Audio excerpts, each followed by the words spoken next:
Okay, we got a video review here on the Fisher F-Pulse Pulse Induction Pinpointer.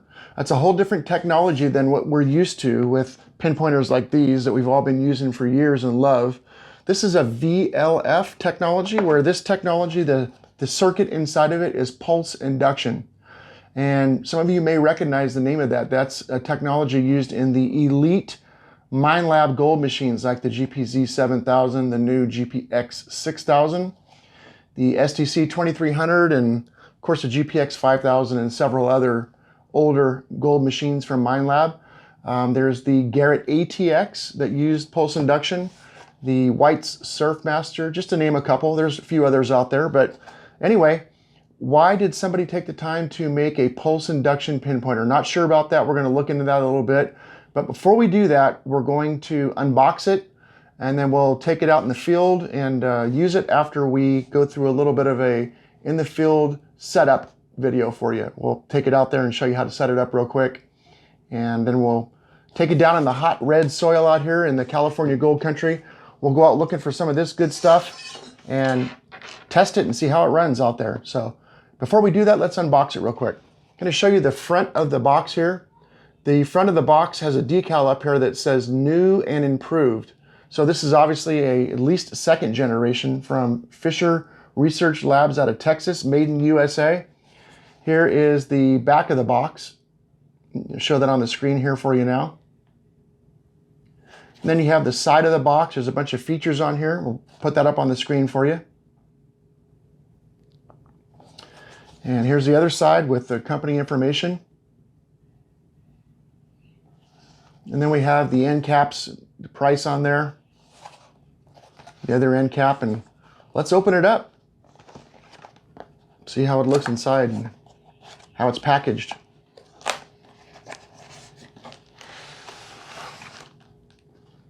All right, so we have the owner's manual here. It's a pamphlet. Looks like it's all in English, and it's got a lot of the, well, it's all about how to set it up. Just one page on the features, and then the rest of it's all set up. Got 15 pages here. So everything you need to know is probably right there in that owner's manual. And then the pinpointer itself.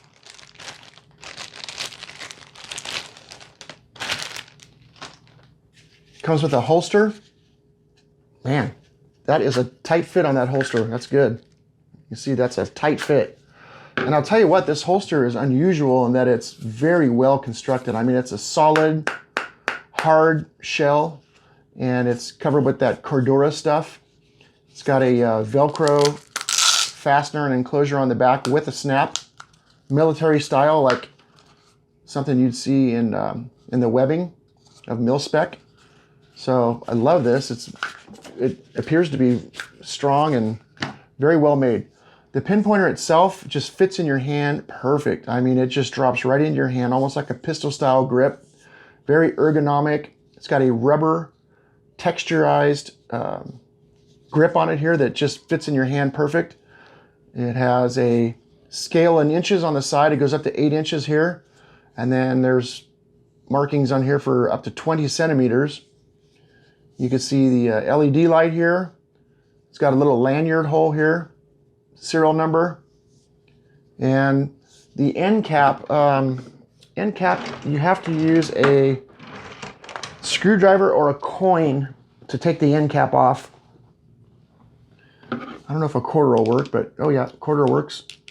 But you could use a screwdriver or a coin. I'm having no trouble with a quarter. And in here,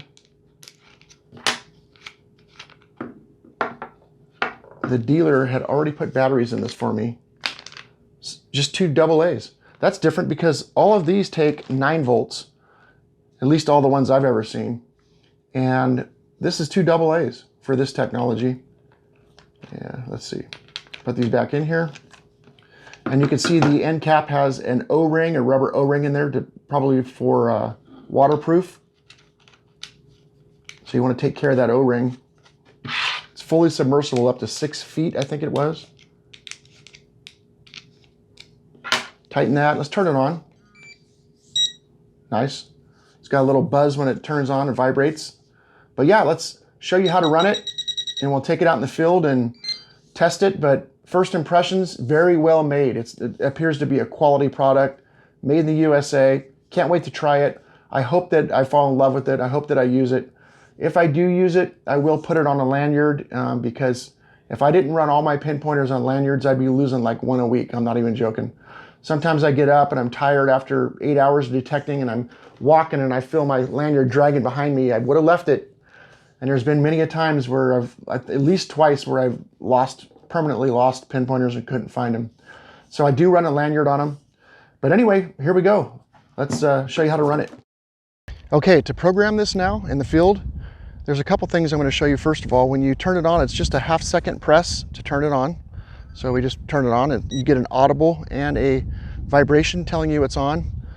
I also wanted you to notice that the LED is on right here. So we're going to shut it off now. Again, a quick half-second press.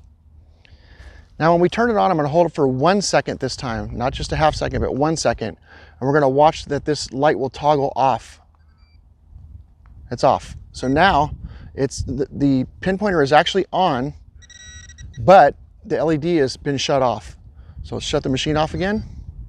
And we're going to hold it for 1 second again and watch the light come back on. There it is. Now it's operational again with the LED working.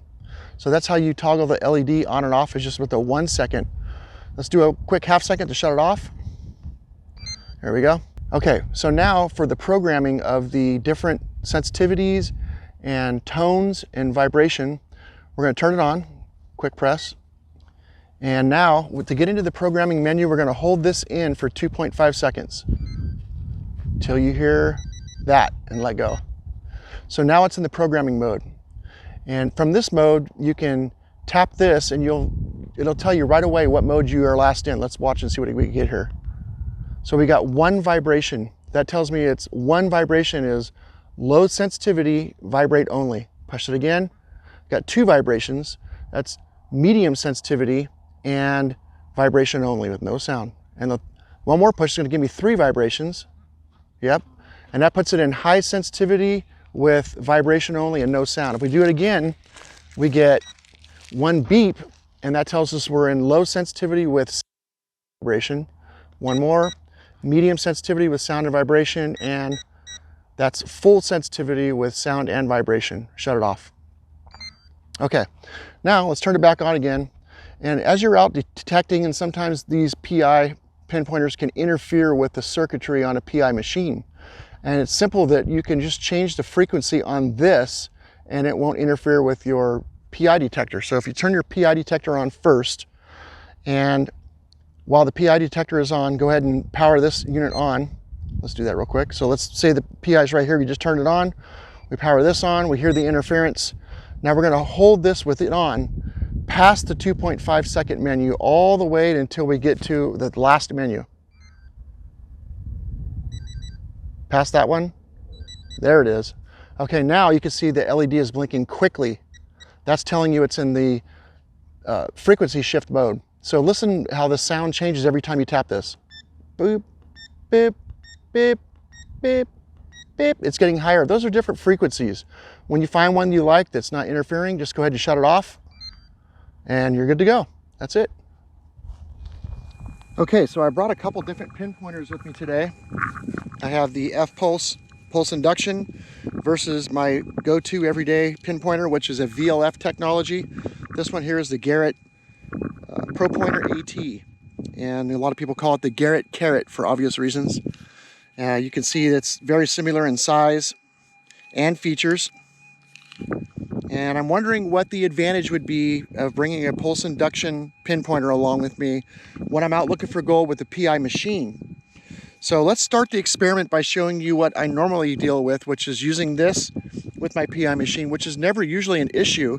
If I turn the circuit on this and I'm anywhere near the machine, it doesn't hear my circuit at all.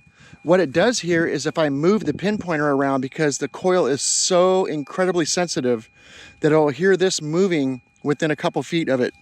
And I can show you an example of that real quick. You hear the threshold tone down here on the machine right now. I'll be quiet so you can hear that for a second.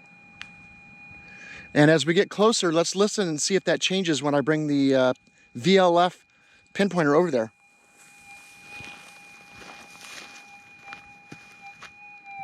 So the pinpointer is off. Let's turn it on. And now it's on. If I move it on the ground, yeah, it's going to be heard by the machine because it's picking up the moving pinpointer. But you can see the pinpointer is on right now, and there's no noise. So now let's take the F-Pulse and turn it on and watch what happens. Shut it off. So what's happening is there's crosstalk. It's not hearing this because I didn't move this. There's crosstalk between this circuit and that circuit. And if I turn it on right now again, you can hear that crosstalk. So let's do an experiment real quick. Let's go ahead and turn this back on again and get down there in proximity to where I'd be. And I'm going to put it in the frequency shift mode. And I'm going to step through all the frequencies and see if I can get these things to stop crosstalking and be on a separate channel so that that machine settles down. I'm going to go ahead and kneel down over there and let you listen and show you what the difference is on the different frequencies. All right, turning it on. Putting it in the frequency shift mode.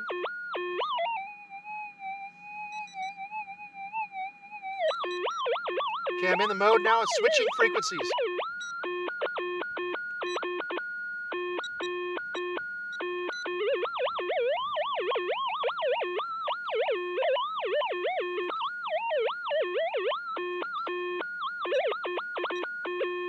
Well, that one's really bad.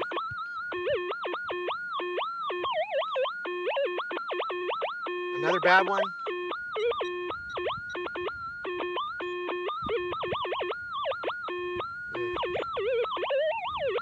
Wow.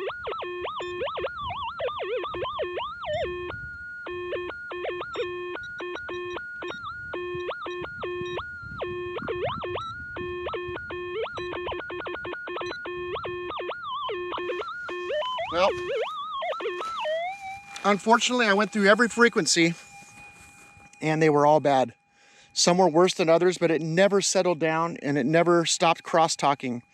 So having said that, I'm never going to bring this pinpointer out if I'm going to use that machine. I'm always going to stick with the true tried VLF pinpointer that I usually use with this machine with no issues. So this is just not compatible with a PI machine. But to be fair, we'll take it out in the field and we'll test it with a VLF machine. In like a park setting or looking for relics or something, we'll use the MindLab CTX or the Equinox, or maybe a Deus 2 by XP, or I might bring the Notka Macro Simplex out, or we'll see. I'll grab something VLF though, and we'll compare and see if we get the crosstalk between the PI and the VLF machine. I don't think we will. Then at that point, I think it's just head-to-head in the VLF world, head-to-head with this versus the other pinpointers out there for depth and maybe battery life. You're going to get about 25 hours out of this with two AA batteries, and you're going to get about, I don't know, 30 or 40 hours out of a 9-volt on a normal pinpointer.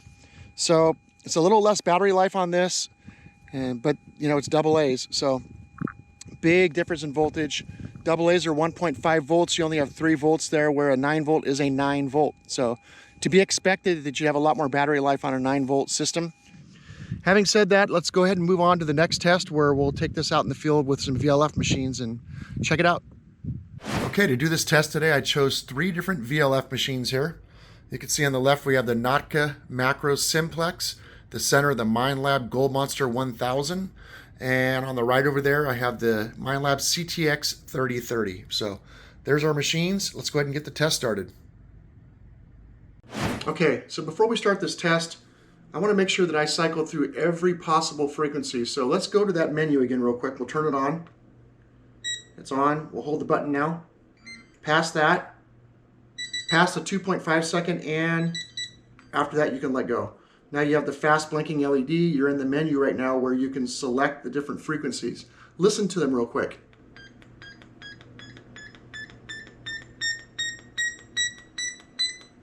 So there's 16 of those.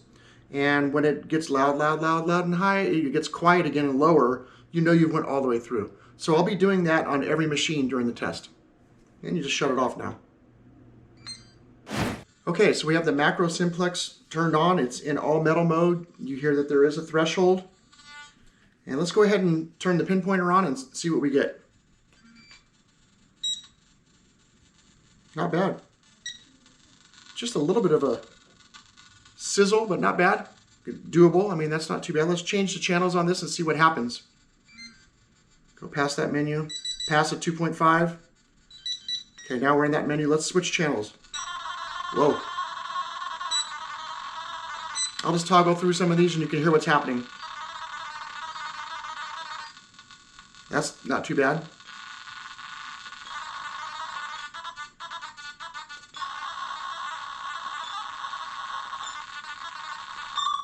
Ooh, this one's so bad that it's setting the pinpointer off. So something coming out of this machine is actually interfering with the pinpointer so bad it's setting the pinpointer off. So that's the channel that I would stay with, and let's go ahead and move to the next machine. Again, a reminder to you that this is a single frequency VLF machine. So let's go to the next machine now. Okay, the Gold Monster is powered on, and you can hear it's on. And we're going to go ahead and turn the pinpointer on and see what happens. Not too bad. Quiet already. Let's go ahead and change channels on this and see if there's any interference that we can find.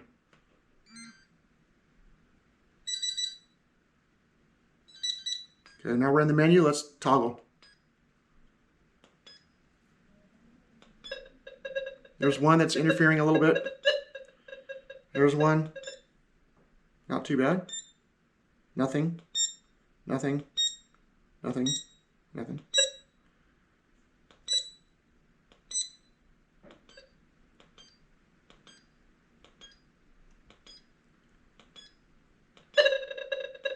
I mean, we went all the way through all 16, and really there was only 3 channels that interfered with it. So the other 13 channels are fine with the Gold Monster 1000. Again, single frequency VLF. Okay, so the CTX is powered on. You can hear it. Hear the threshold. Let's turn the pinpointer on. Already getting a lot of interference. Okay, now we're in the menu. Let's change channels.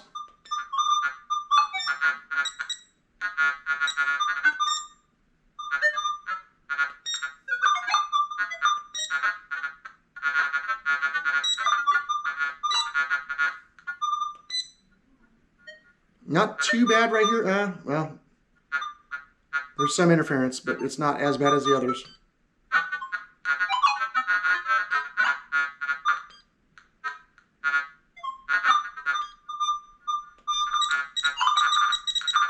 Again, the machine is setting off the pinpointer. They're talking back and forth.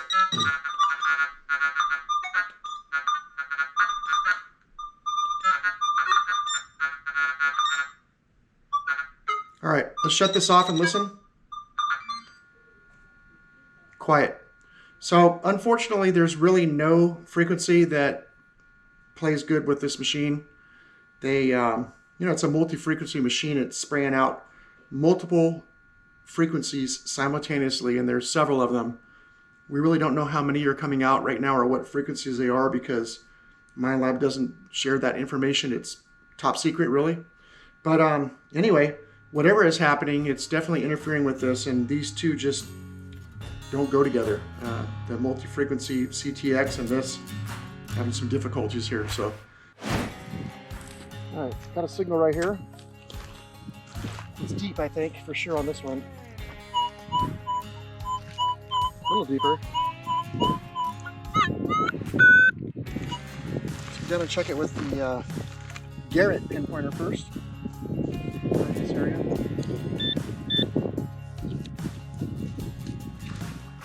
Well, that's good. I got nothing on the pinpointer. So, confirm nothing. I know it's deep now. Let's try the other pinpointer.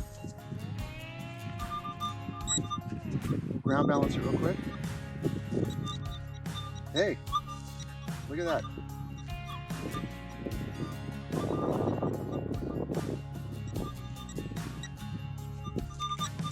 Yeah, it's definitely picking up something down here.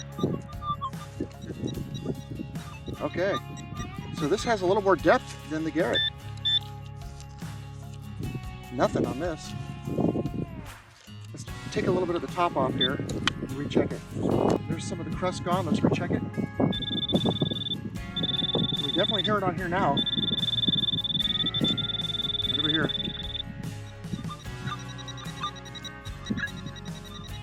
Oh yeah, there it is. Okay.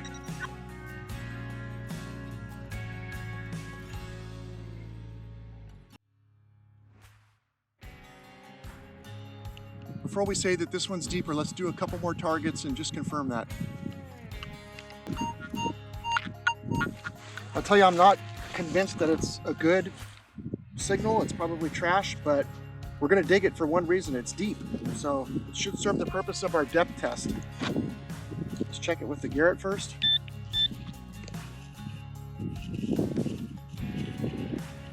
Nothing. Not a single peep out of this thing. All right, F-Pulse out, and as always, we'll turn it on, and then we'll ground balance real quick. There we go.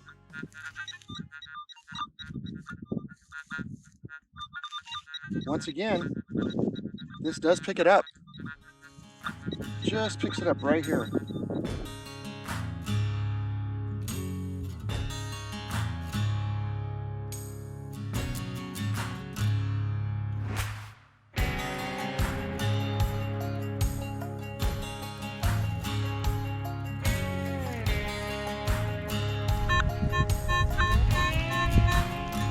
Check it with the Garrett. Nothing. And just to show you that this is working, but I got nothing. All right. F-Pulse. We'll ground balance.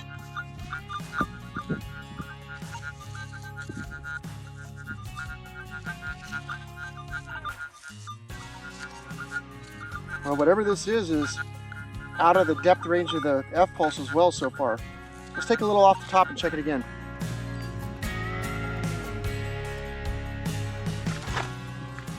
All right, check it again. Ground balance real quick. Okay, now we're picking it up. Boy, that's deep.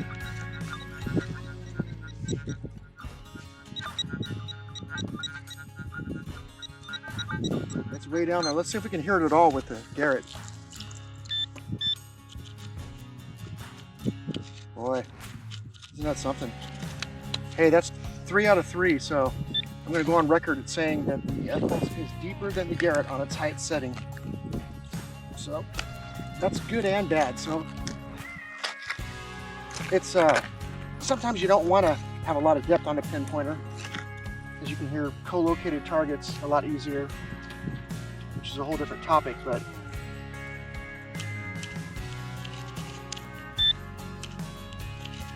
still nothing. Let's recheck it with this. Quick ground balance. Yep. Still down there. Keep digging.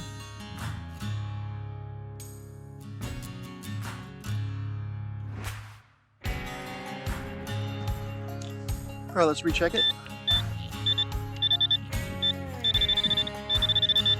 And we finally got it with this. Ground balance.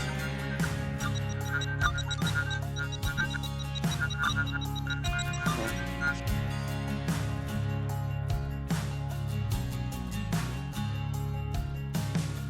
This is shell casing.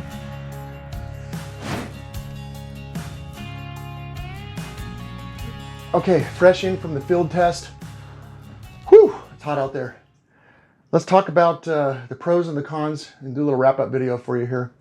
The pros on the Fisher F-Pulse PI pinpointer. Build quality is incredible. It's ergonomic. It's got tons of settings. It's waterproof. And it's a little more sensitive. It's got more depth, more sensitivity, as we saw in the video, over the other pinpointers that I have. I was comparing it head-to-head with the Garrett and the Profine 35 by Minelab, because those are the only two pinpointers that I have that I can compare it head to head with. So my opinion here is based on that. But I will say that there are some cons that go along with those pros, and some of them I just can't overcome. One of them is I saw, a PI pinpointer. Why would someone take the time to develop a circuit, a PI circuit, and put it in a pinpointer? I thought it had to have something to do with being compatible with a PI machine. And boy, was I wrong. As you saw in the video, you cannot get this thing to buddy up with any of the gold PI machines at all. It just screams at it. And it's incompatible. You can't even turn it on. Can't have it anywhere near it. So there goes that. Furthermore, you saw in the video that you can't use it with multi-frequency machines like in our test we use the CTX 3030 by Minelab. But there's, the Deus, the XP Deus, the Deus 2, the brand new Notka Macro Legend. Some of these multi-frequency machines, too many frequencies, so you can't sidestep. You can't set it to get away from all that. So incompatible with the multi-frequency VLF and all the PI gold stuff.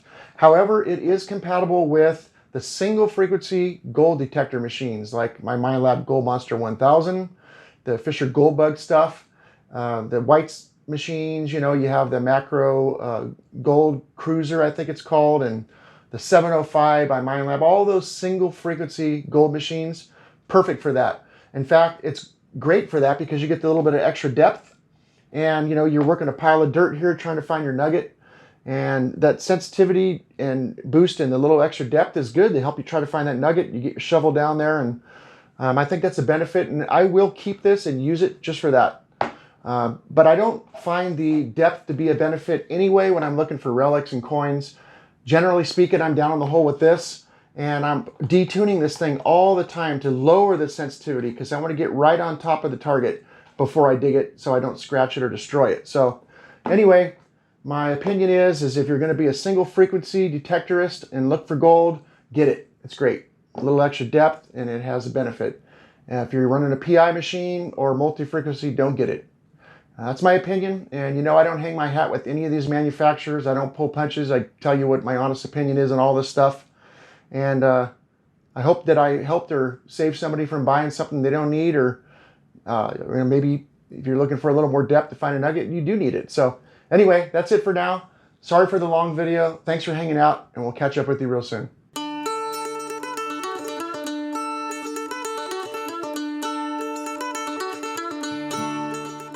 If you like this kind of content, go ahead and click the like button down below, and also subscribe. That way you'll know when my new videos come out. You'll get a notification. Until next time, wishing you happy trails. We'll catch you later.